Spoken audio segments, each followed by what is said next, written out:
So we had just gotten back from like mudding in our trucks and we were washing them by the side of my house, and then this dude walks up and he's like, he starts yelling at us.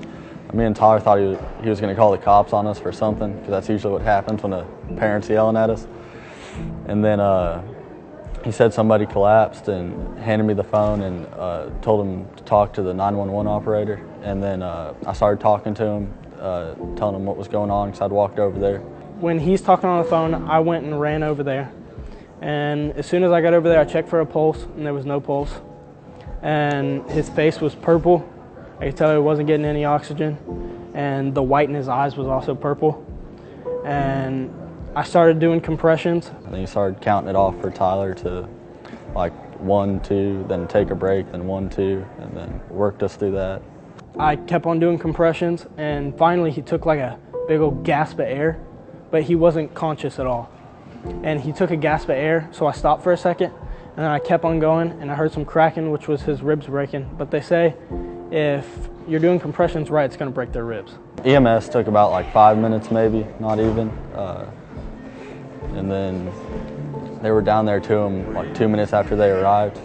They ended up shocking him 6 times, and they put him in a medically induced coma, and he was never conscious, but not gonna lie, it was hard to sleep that night. It's crazy. It doesn't feel like it really happened, to be honest. It hasn't sunk in yet. Once we found out that he was doing okay, it was like freaking relief off our shoulders. Like me and him were both talking, and it's hard to sleep knowing that you don't know if this dude's gonna be okay or not. The wife stopped by the other night and talked to us and said he might be able to come home Sunday. So it looks good. And we met his daughters too, and it turns out he worked for the FBI for like 32 years or something like that. We're really excited to meet him. We still haven't talked to him yet, but yeah, we're excited. Felt great. I was so happy when she told me he was going to be all right, and he was up talking.